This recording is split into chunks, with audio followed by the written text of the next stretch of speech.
এবং আমি এখানে এসেছি আমাদের প্রাইভেট ইউনিভার্সিটি এবং স্বায়ত্তশাসিত ইউনিভার্সিটি সহ ক্যান্টনমেন্ট কলেজের যে শিক্ষার্থীরা আছে তাদের প্রতিনিধি হিসেবে আপনাদের সামনে যে বিষয়টা নিয়ে আজকে কথা বলতে যাচ্ছি সেটা হচ্ছে আমাদের যারা আন্দোলনকারী ছিলেন, সক্রিয় আন্দোলনকারী, এবং যারা বর্তমান সময়ে আন্দোলন করার পর তারা নিজেদের শিক্ষা জীবনে ব্যস্ত হয়ে গেছেন, তাদের ওপর যে রিসেন্টলি টার্গেট কিলিংয়ের ঘটনাগুলো হচ্ছে সেই বিষয়টার উপর আমরা আলোকপাত করার জন্যই আজকে এখানে এসেছি।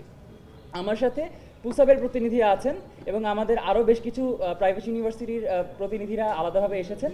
আমরা যে বিষয়টার উপরে মূলত আলোকপাত করতে চাই সেটা হচ্ছে, আপনারা জানেন বাংলাদেশ ছাত্রলীগ একটি নিষিদ্ধ সংগঠন এবং তারা গণহত্যার দায়ে অভিযুক্ত, তাদের প্যারেন্ট অর্গানাইজেশন আওয়ামী লীগ সহ। তাদের এমন একটা গণহত্যার দায় মাথায় নিয়েও তারা প্রতিনিয়ত তাদের ফেসবুক পেজ এবং তাদের যারা পরিচিত মুখ আছে তাদের ব্যক্তিগত প্রোফাইল ব্যবহার করে, সাইবার স্পেসকে ব্যবহার করে জঙ্গিবাদমূলক উস্কানি দিয়ে আসছে। তারা প্রকাশ্যে দাবি করছে জয় বাংলার লড়াই বলে তারা বাংলাদেশে একটা গেরিলা যুদ্ধ শুরু করতে চায় এবং যারা আন্দোলনে ছিল তাদেরকে তারা আক্রমণ করবে বলে প্রচ্ছন্ন হুমকিও প্রদান করা হচ্ছে।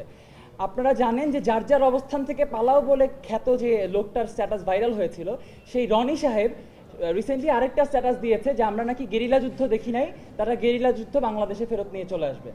এই ধরনের হুমকি স্বাধীন দেশে একটা আইনের শাসন যে দেশে আছে সেই দেশে বসে পলাতক নেতাদের এমন হুমকি জঙ্গিবাদের স্বরূপ কেন হবে না, সেই প্রশ্ন আমরা জাতির সামনে করতে চাই।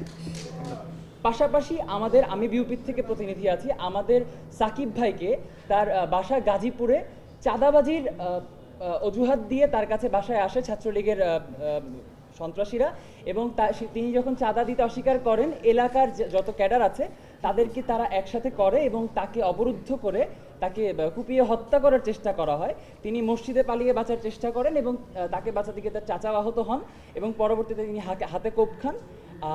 এবং এই ধরনের ঘটনা প্রতিনিয়ত ঘটে আসছে বলে আমরা দেখতে পাচ্ছি এবং আমরা খুবই কনসার্ন যে আসলে আমাদের নিরাপত্তার বিষয়টা কি রাষ্ট্র নিশ্চিত করতে পারছে কি পারছে না। কারণ ছাত্রলীগের যে ক্যাডাররা, হিটম্যান খ্যাত ক্যাডাররা, যারা হচ্ছে তৃণমূল পর্যায়ে আমাদের উপর আন্দোলন চলাকালীন সময়ে আক্রমণ করেছে, গুলি করেছে, তারা এখনও 5টা মাস তারা ঘুরে বেড়াচ্ছে, ফ্রি ঘুরে বেড়াচ্ছে এবং তাদের মধ্যে বিন্দুমাত্র অপরাধবোধ তো নেই। ছাত্রলীগের যে ব্যক্তিগত অফিসিয়াল ফেসবুক গ্রুপগুলো আছে সেখানে এই টার্গেট কিলিংয়ের শিকার শিক্ষার্থীদের লাশের ছবি দিয়ে তারা বলছে আলহামদুলিল্লাহ আলহামদুলিল্লাহ আলহামদুলিল্লাহ।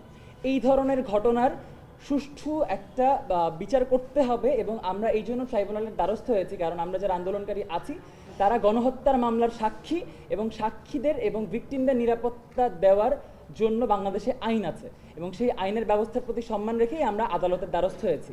আমি আমার পাশে পুসাবের প্রতিনিধি ভাইয়া আছেন, ভাইয়াকে কথা বলার জন্য অনুরোধ করছি, ভাইয়া আপনাদেরকে বিস্তারিত বলবেন। আমার নাম হচ্ছে সানজিদ হাসান তানভীর, আমি বাংলাদেশ ইউনিভার্সিটি অফ প্রফেশনালস বিইউপিতে আন্তর্জাতিক সম্পর্ক বিভাগের একজন শিক্ষার্থী। আপনারা কি কোনো সংখ্যা বলবেন এখন পর্যন্ত এরকম কতজন হত্যার শিকার বা আহত হয়েছে? ওটা কাউসার ভাই বলবে।